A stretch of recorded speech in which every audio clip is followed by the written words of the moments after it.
Innal hamdalillah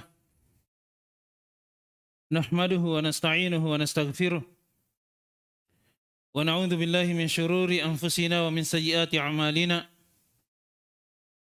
May yahdihillahu fala mudilla lahu wa may yudlil fala hadiya lahu. Asyhadu an la ilaha illallah wahdahu la syarika lahu iqraran bi wa tauhida. Wa asyhadu anna Muhammadan abduhu wa rasuluh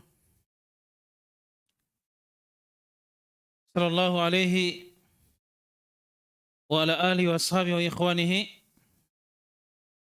wa sallama tasliman katsiran amma ba'd. Alhamdulillah, kita bersyukur kepada Allah Subhanahu wa taala yang senantiasa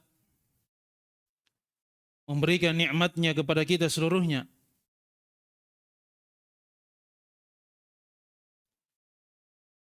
Nikmat keimanan,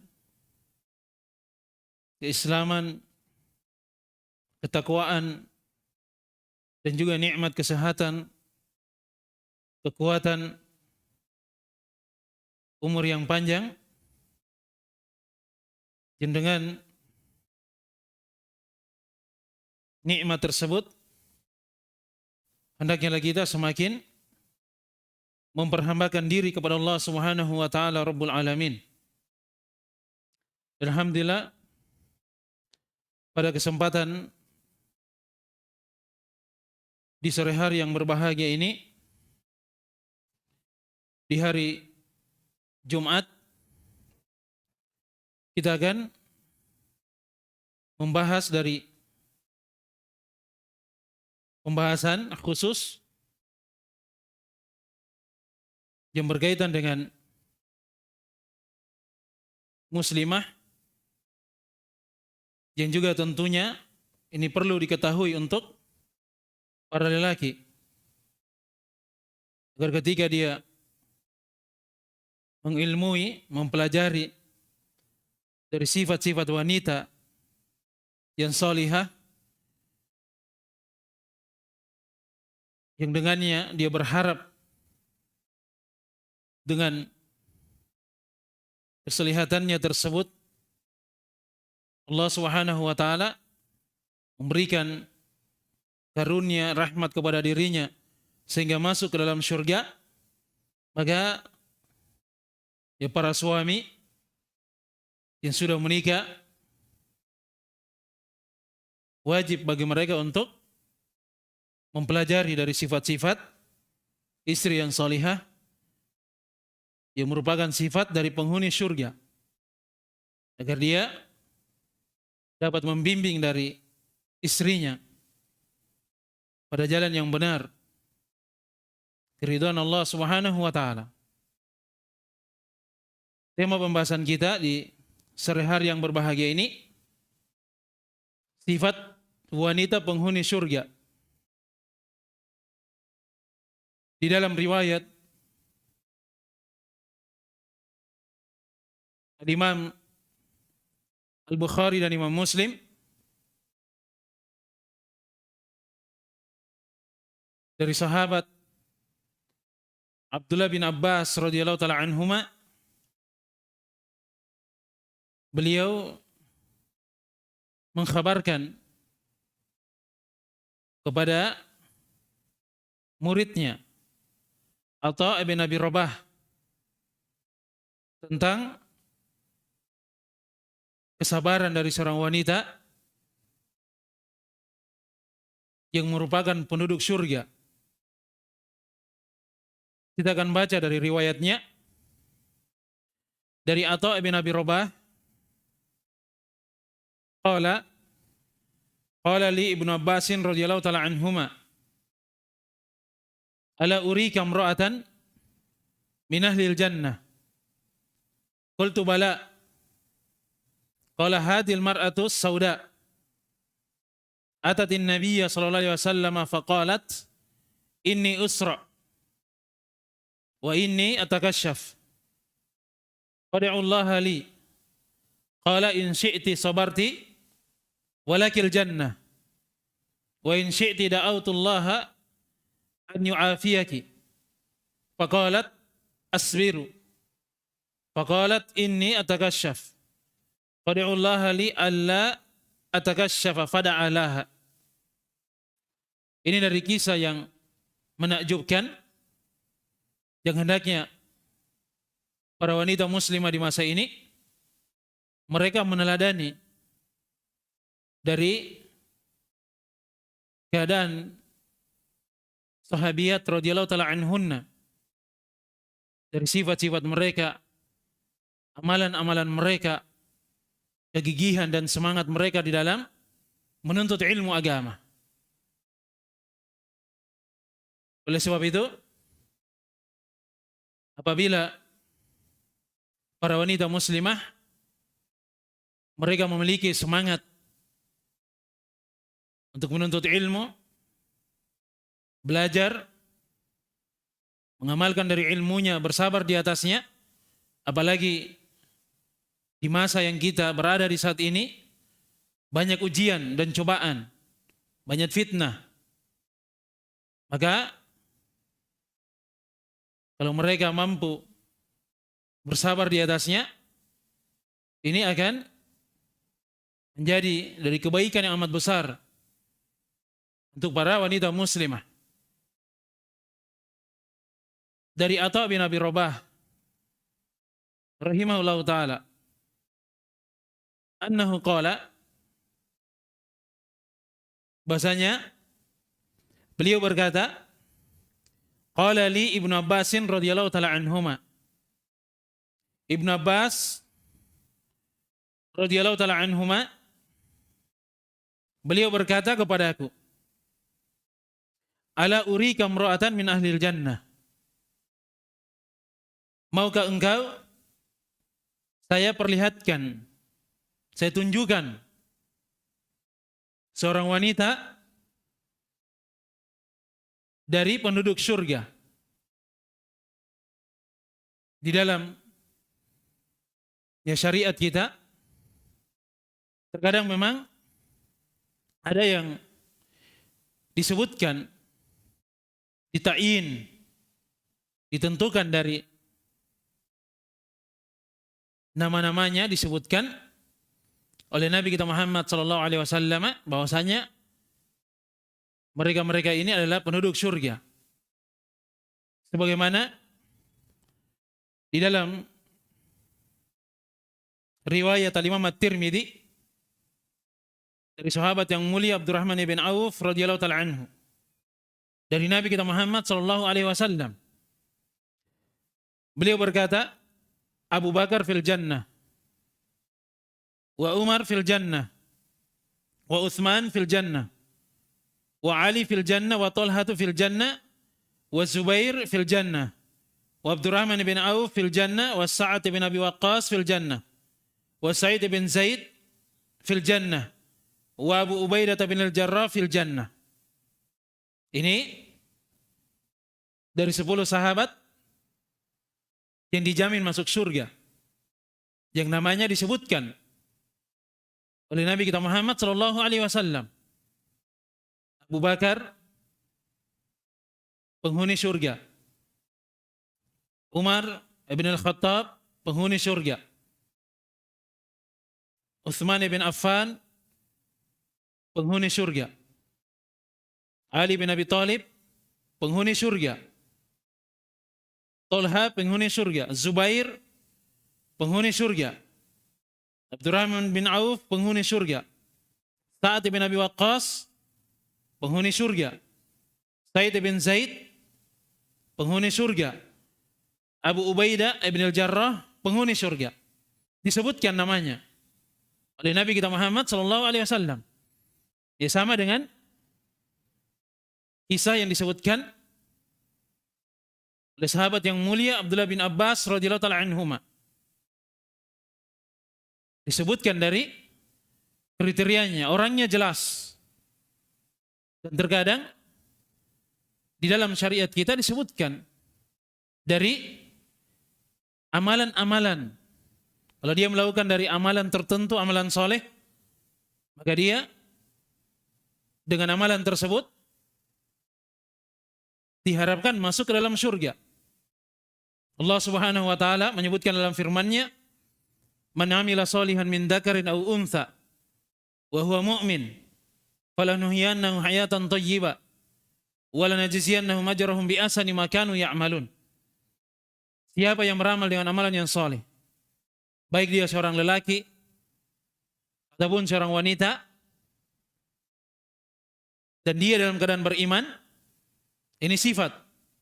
Kalau dia seorang lelaki ataupun wanita beramal dengan amalan yang saleh, kemudian dia dalam keadaan beriman, maka kata Allah Subhanahu wa taala, kami akan memberikan kehidupan yang baik untuknya di kehidupan dunia, dan kami akan memberikan balasan yang lebih baik dari apa yang mereka amalkan di negeri akhirat. Diberikan pahala surga, kenikmatan oleh Allah Subhanahu wa taala. Allah Subhanahu wa taala menyebutkan dalam firman-Nya, lilladzina ahsanul husna wa ziyadah. Dan bagi mereka yang melakukan amalan-amalan kebaikan, untuk mereka adalah al-husna. Yang para ulama ahlu tafsir, mereka menafsirkan bahwasanya al-husna maksudnya adalah al-jannah, surga. Wa ziyadah, tambahan, maksudnya adalah kenikmatan melihat Allah Azza wa Jalla di dalam surga. Jelas ya? Ini dari pelajaran bagi kita seluruhnya.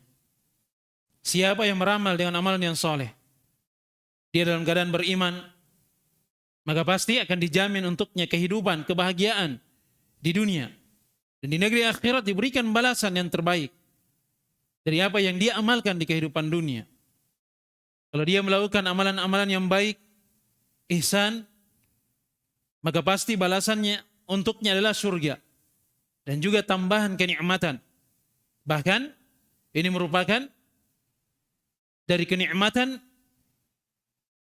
yang paling tingginya di negeri akhirat, yaitu melihat dari wajah Allah Subhanahu wa taala. Dan di dalam hadis yang mulia ini, kata Abdullah bin Abbas radhiyallahu taala anhuma, beliau berkata kepada muridnya Atha bin Abi Rabah rahimahullah taala, maukah engkau saya perlihatkan seorang wanita yang dia dari penghuni surga? Maka kata Atha bin Abi Rabah, qultu bala, kenapa tidak? Perlihatkanlah kepadaku. Qala hadhil mar'atus sauda. Maka kata Abdullah bin Abbas radhiyallahu ta'ala anhuma, ini adalah seorang wanita yang berkulit hitam. Atatin Nabiyya sallallahu alaihi wasallam, yang dia datang kepada Nabi sallallahu alaihi wasallam, faqalat, dia berkata, inni usra'u wa inni atakashaf fad'ullaha li. Sesungguhnya saya ditimpa dari penyakit ayan, epilepsi. Wa inni atakashaf. Dan ketika kambuh dari penyakit itu, maka saya dalam keadaan tidak sadarkan diri menyingkap dari auratku. Fad'ullaha li. Maka mintalah kepada Allah Subhanahu wa taala kesembuhan untukku. Qala, maka kata baginda Rasulullah sallallahu alaihi wasallam, in syi'ti sabarti walakil jannah. Apabila engkau bersabar, maka untukmu surga. Wa in syi'ti da'awtullaha an yu'afiyaki. Dan jikalau engkau menghendaki, saya akan berdoa kepada Allah Subhanahu wa taala agar Allah Subhanahu wa taala memberikan kesembuhan kepadamu. Faqalat asbiru. Maka kata wanita ini, asbiru, saya akan bersabar. Dia memilih untuk bersabar. Faqalat, maka kata wanita itu, inni atakashaf, sesungguhnya apabila penyakit itu datang, maka tersingkap dari sebahagian auratku. Fada'ullaha li alla atakasyaf. Fada'alaha. Maka dia pun meminta agar Nabi SAW berdoa kepada Allah Subhanahu wa taala agar ketika datang penyakit itu auratnya tetap terjaga, tidak tersingkap dari auratnya. Fada'alaha. Maka Nabi SAW mendoakan untuk hal tersebut. Di dalam riwayat yang amat agung ini terdapat dari pelajaran dan nasihat yang mendalam untuk para wanita muslimah. Sesungguhnya ini adalah kisah dari seorang wanita yang dijamin masuk ke dalam surga.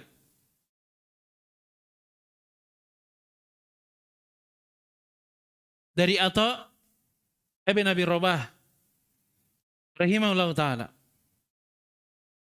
Dia berkata, Ibnu Abbas radhiyallahu ta'ala anhuma bertanya kepadaku,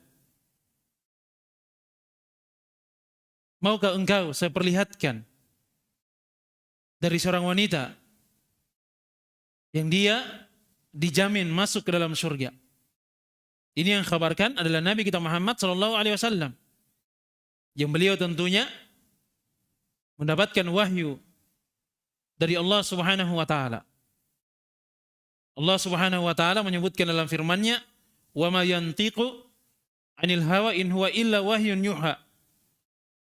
Dan Nabi kita Muhammad SAW itu tidak berbicara dari hawa nafsunya, melainkan wahyu yang diwahyukan oleh Allah Subhanahu wa taala. Berbeda dengan kebanyakan orang-orang di masa ini yang terkadang mereka dimuliakan, diagungkan secara berlebihan oleh para pengikutnya, karena pengikut-pengikutnya yang menganggap bahwa gurunya tersebut atau wali-walinya atau habaibnya itu dianggap punya karomah, sehingga terkadang guru-gurunya tersebut, kiai-kiainya itu atau wali-walinya itu bisa menentukan, oh ini masuk surga, oh ini bisa masuk surga kalau dia melakukan ini dan itu. Bahkan ada yang sudah membuat dari kartu nama, jelas ya?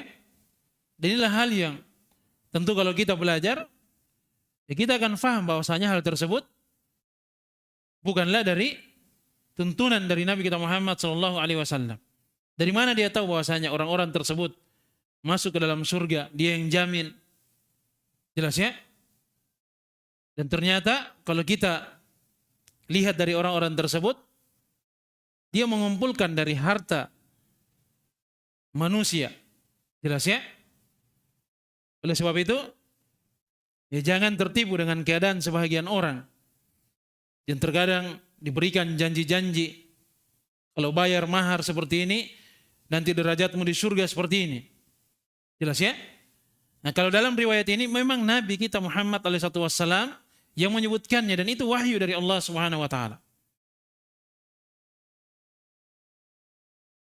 Maka kata Atha bin Abi Rabah rahimahullah ta'ala, bala, kenapa tidak ya Rasulullah, kabarkan, tunjukkan kepadaku. Maka kata Abdullah bin Abbas radhiyallahu ta'ala anhuma, hadil mar'atus sauda, ini wanita yang berkulit hitam, jelas ya? Ya terkadang mungkin kalau ada wanita yang kulitnya hitam, mungkin dianggap tidak memiliki kecantikan atau keindahan terkadang diremehkan, bahkan ada yang menghinakan. Jelas ya?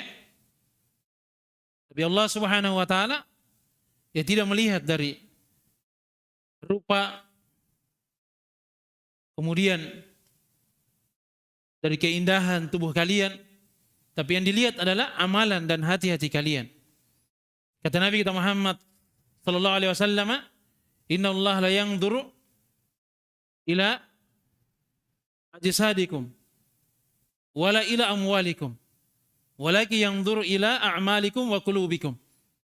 Sesungguhnya Allah Subhanahu wa taala tidak melihat kepada jasad-jasad kalian, perawakan kalian, ketampanan, kecantikan kalian, dan juga tidak melihat kepada harta-harta kalian. Akan tetapi Allah Subhanahu wa taala melihat kepada amalan dan hati kalian. Lalu dia adalah seorang wanita muslimah yang beramal dengan amalan yang salihah. Dia menjaga dari amalannya, dia tunaikan kewajibannya, dia menjaga kehormatannya, kesucian dirinya, maka diharapkan dengan hal tersebut itu sebagai sebab untuknya masuk ke dalam surga. Walaupun wanita itu dia jaga dari penampilan luarnya, tapi tidak dia jaga dari hatinya, jiwanya, kesuciannya, kehormatannya. Kemudian tidak beramal dengan amalan yang saleh, maka itu tidak akan bermanfaat bagi dirinya. Jelas ya? Di dalam riwayat ini kata Abdullah bin Abbas radhiyallahu ta'ala anhuma, wanita yang berkulit hitam ini datang kepada Nabi kita Muhammad sallallahu alaihi wasallam. Dia pun berkata, "Inni usra'u wa inni atakasyaf. Fad'ullah li." Sesungguhnya saya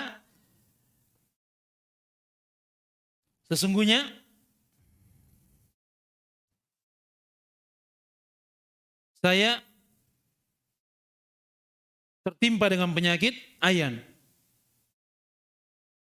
dan tersingkap dari auratku ketika datang penyakit tersebut.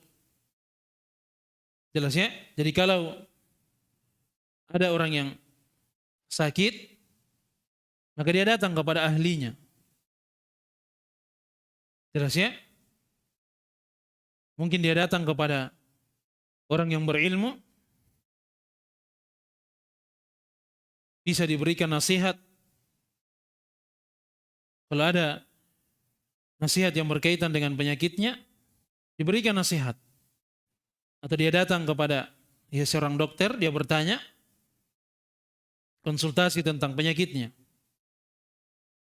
Ya, sebahagian manusia di masa ini kalau dia sakit, dia datang kepada paranormal atau dukun. Dia minta kesembuhan di situ supaya dihilangkan dari penyakitnya. Ini adalah kesyirikan. Jelas ya? Oleh sebab itu, seorang ketika dia sakit, maka dia meminta kepada Allah Subhanahu wa taala. Dia meminta kesembuhan kepada Allah Subhanahu wa taala. Jangan dia datang kepada dukun atau paranormal, dia minta untuk diangkat penyakitnya. Jelas ya? Oleh sebab itu, di dalam riwayat ini, sahabiat ini, dia datang kepada Nabi kita Muhammad sallallahu alaihi wasallam, minta untuk didoakan.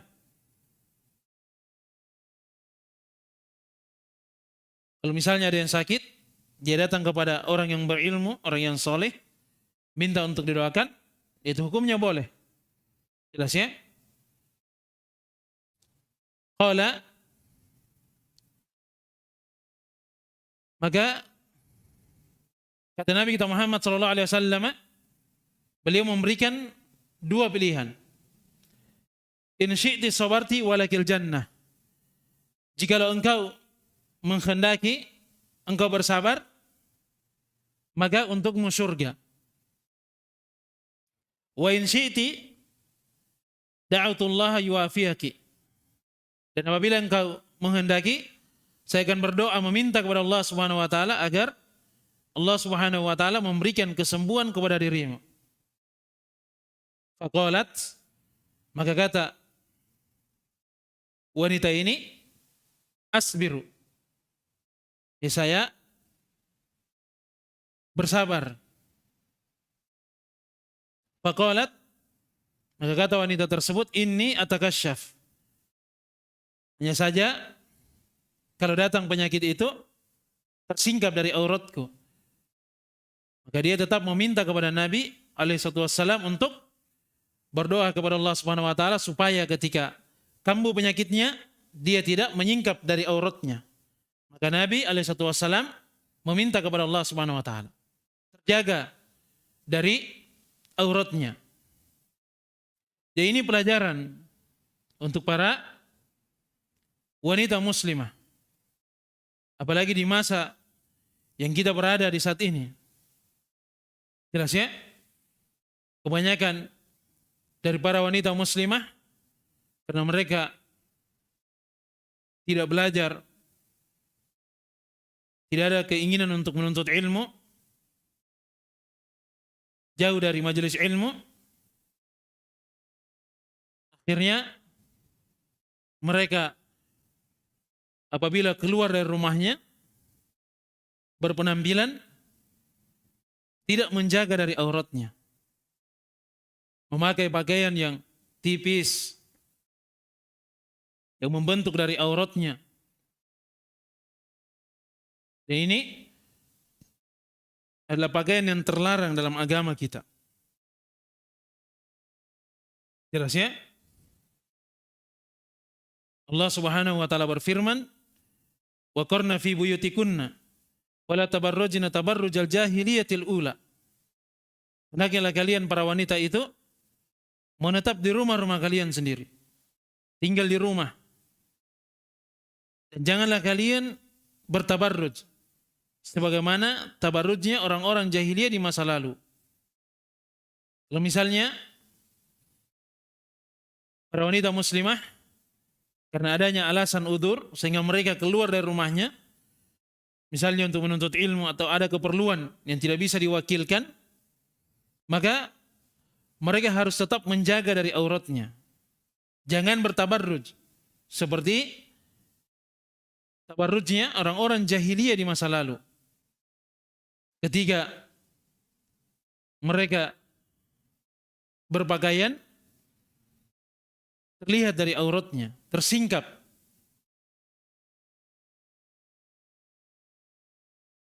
Lekukan tubuhnya tercetak. Kemudian memakai wewangian. Kalau berjalan, ya penuh keangkuhan, bergaya. Maka ini tidak ya semestinya dilakukan oleh para wanita muslimah. Dia memakai pakaian yang syar'i. Pertama yang menutup dari auratnya. Yang kedua pakaian yang longgar. Tidak transparan, tidak membentuk dari lekukan tubuhnya. Kemudian yang ketiga, tidak menyerupai dari pakaian laki-laki. Kemudian yang keempat, tidak memakai wangian.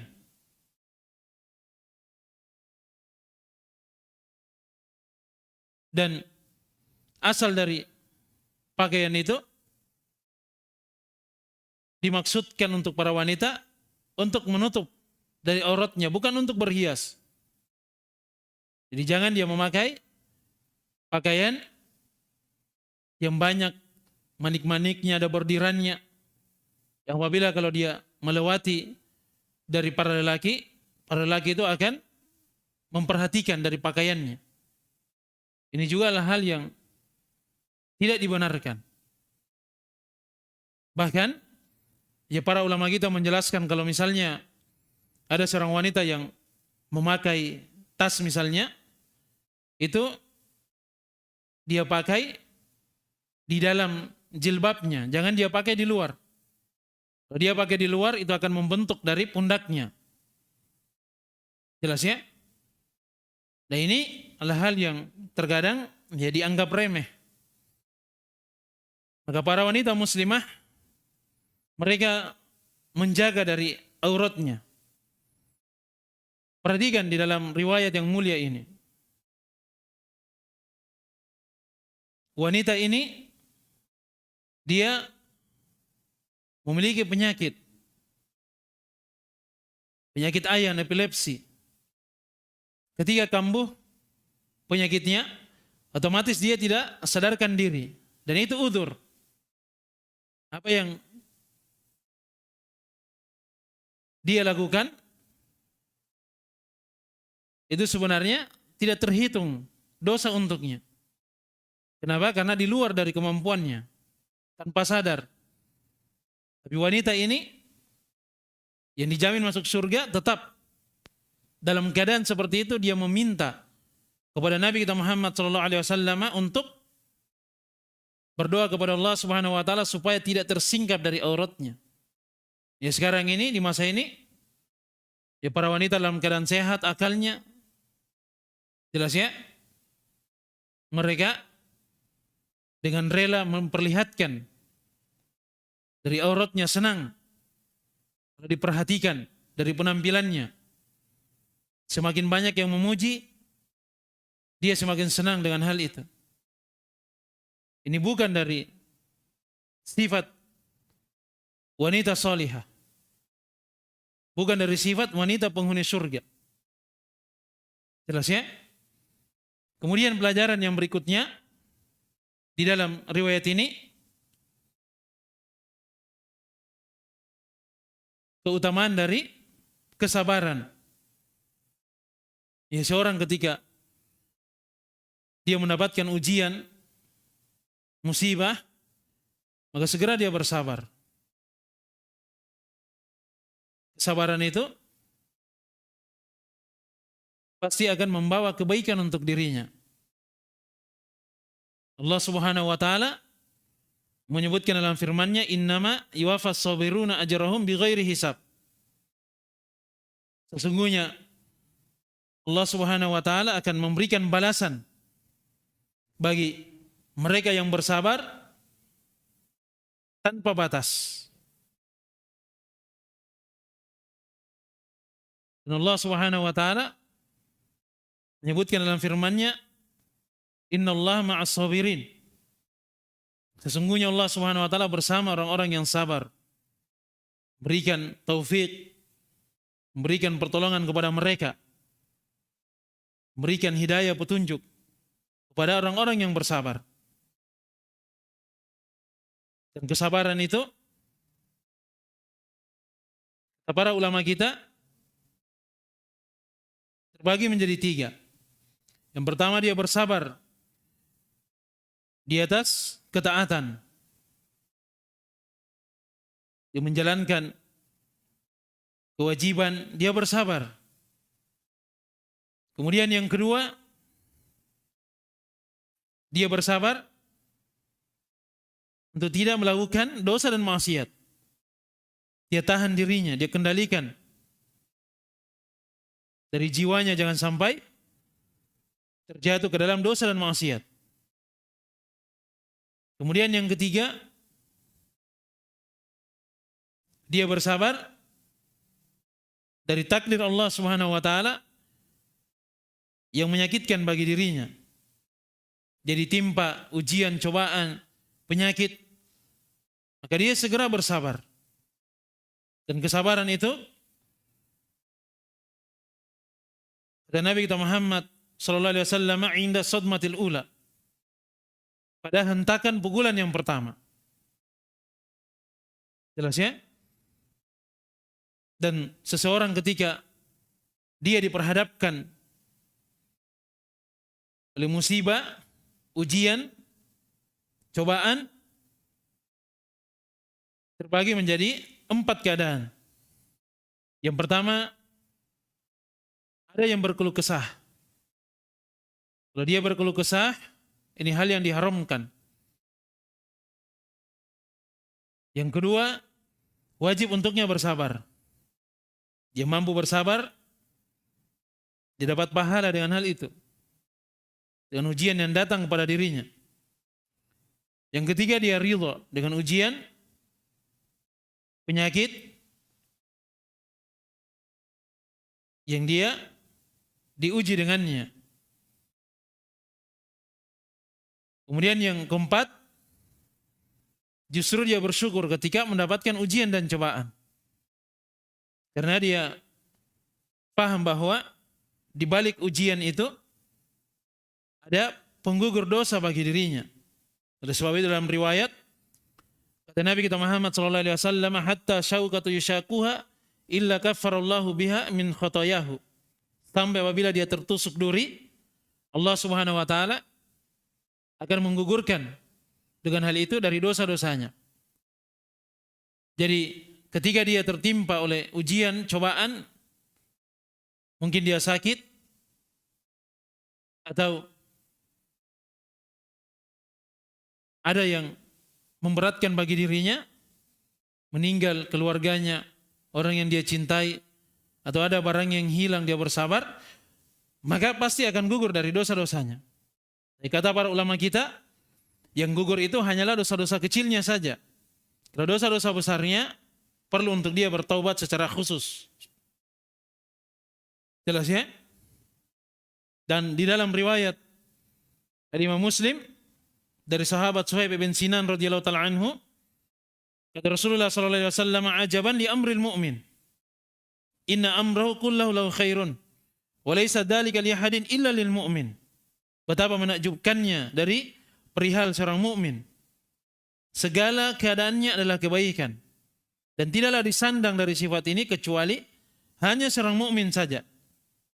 In asabatu sarra syakara. Ketika dia diuji dengan kebahagiaan, kenikmatan, dia segera bersabar. Fakana khairan lahu. Maka untuknya adalah kebaikan. Wa in asabathu dharra sabar fakana khairan lahu. Kalau dia diuji dengan hal yang memberatkan bagi dirinya, maka dia bersabar, maka untuknya kebaikan. Jelas ya? Di dalam riwayat yang mulia ini, ya Nabi kita Muhammad alaihi wassalam, beliau memberikan dari dua pilihan kepada wanita yang berkulit hitam ini, yang sakit, yang ditimpa penyakit epilepsi. Kalau dia bersabar, untuknya surga. Kalau dia menghendaki, didoakan kesembuhan untuk dirinya. Maka dia memilih dari hal yang terbaiknya, yaitu surga Allah Subhanahu wa taala. Jelas ya? Oleh sebab itu seorang mukmin, kalau dia diperhadapkan dengan sesuatu, maka dia menimbang mana yang paling baik untuk dirinya. Maka dia mengambil hal yang terbaik di antara dua pilihan yang terbaik itu. Jelas ya? Dan ini tentu pelajaran bagi para wanita muslimah. Kalau mereka ingin menjadi wanita penghuni surga, maka mereka banyak melihat dari keadaan, sifat dari sahabiyat radhiyallahu taala anhunna, dari istri-istri Nabi kita Muhammad sallallahu alaihi wasallam, dan juga sahabiyat yang lainnya. Bagaimana keadaan hidup dan sikap mereka. Jelas ya? Ini bisa menjadi pelajaran untuk mereka, para wanita muslimah. Mereka memperhatikan dari apa yang Allah Subhanahu wa taala wajibkan untuk mereka, dan meninggalkan apa yang Allah Subhanahu wa taala larang darinya. Allah Subhanahu wa taala menyebutkan dalam firman-Nya, fasolihatu qanitatun hafidhatun lil ghaibi bima hafidallah. Wanita-wanita yang salihah, qanitat, istri-istri yang salihah, yang diharapkan sebagai penghuni surga.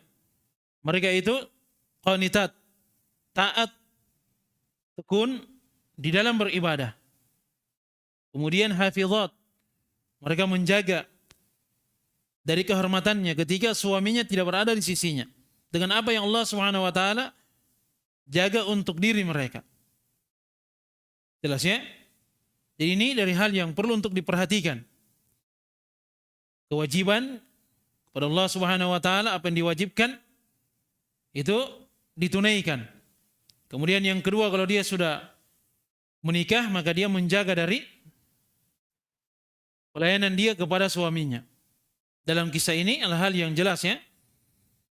Ya, seorang wanita muslimah hendaknya mereka pandai untuk menjaga kehormatannya. Dalam keadaan sehat, maka perhatikan dari apa yang Allah Subhanahu wa taala larang dari hal tersebut, menyingkap dari aurat, berpakaian dengan pakaian yang transparan, membentuk dari auratnya, maka ini adalah hal yang harus ditinggalkan.